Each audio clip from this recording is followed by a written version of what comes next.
Oui. Alors maintenant, ils ont mis dans la tête des gens que même quand ils étaient pas malades, avec des tests négatifs, c'était des bombes infectieuses virales. Donc vous allez aller en famille, là, tous tant que vous êtes, et vous êtes persuadés, réfléchissez 2 minutes, vous êtes persuadés que vous êtes contagieux.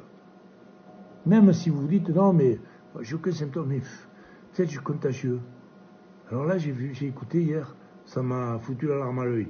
Une femme qui disait à France Inter, le matin, oui, mais ma maman a 100 ans, et donc j'ose pas aller la chercher, je la prendrai pas cette année, parce que je m'en voudrais toute la vie si elle devait mourir, après avoir fait le réveillon chez nous.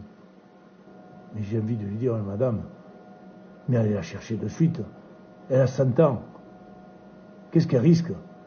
Elle risque de mourir. Attendez, à 100 ans, bien sûr qu'on risque de mourir tous les jours. Par contre, ce qui est sûr, et presque certain, c'est que l'an prochain, il ne sera plus. Ou alors, ça sera vraiment encore un coup de chance. Donc, ce Noël, c'est le dernier.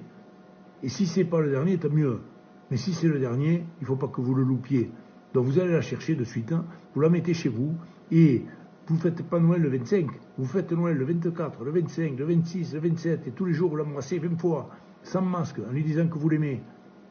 Parce que votre maman, elle ne va pas mourir d'être aimée par sa fille. Hein. Elle va mourir de chagrin si elle est toute seule derrière un plexiglas. Et demandez-lui, les yeux dans les yeux.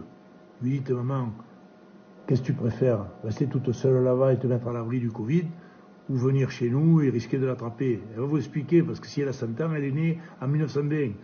Donc elle a traversé la guerre, elle a traversé la crise de 29, elle est née au moment de la grippe espagnole, elle a tout vu.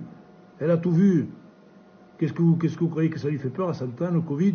C'est à vous que ça fait peur. Alors il faut que vous la preniez dans les bras et que vous lui disiez que vous l'aimez, et elle vous rassurera en vous disant, écoute-moi, n'aie pas peur du Covid, n'aie pas peur du Covid. Au pire, si ça me tue, c'est pas grave, parce que moi, il me tarde de mourir. Parce que tous les gens à 100 ans, ils n'ont qu'une envie, c'est de mourir, mais de mourir dans les bras des gens. Ils ont envie de mourir d'amour, pas de tristesse. Donc si vous la prenez dans les bras, elle risque plus rien. Plus rien. Donc oubliez, tous tant que vous êtes, oubliez que vous allez tuer vos parents en allant les embrasser. Ça n'existe pas, ça. Ça n'existe pas. Voilà, alors donc si vous avez 40 de fièvre, bien sûr. Par contre, ce qu'il ne faut pas faire, c'est les amener dans le métro, les amener au supermarché et les forcer à aller travailler à 100 ans. Parce que là, ils vont revenir malades. Parce que c'est là-bas qu'on attrape les virus. C'est pas en restant autour d'une bûche et surtout pas en étant à la cuisine. Si vous la mettez dans la cuisine, vous êtes criminel, d'accord? Vous la mettez à votre table et vous l'entourez de tout votre amour, parce qu'il n'y a que ça qu'elle mérite, d'être aimée à 100 ans. Et qu'on lui dise, t'inquiète pas, la vie a été belle, et aujourd'hui, carpe diem. Et on le fera demain aussi. Qu'est-ce que c'est ces conneries-là? Ils sont fous, ces gens. Ils nous font oublier toute l'humanité, tout rapport humain. Il n'y a plus de culture. Il n'y a qu'une chose, le commerce, vendre des vaccins, vendre des médicaments, vendre des tests.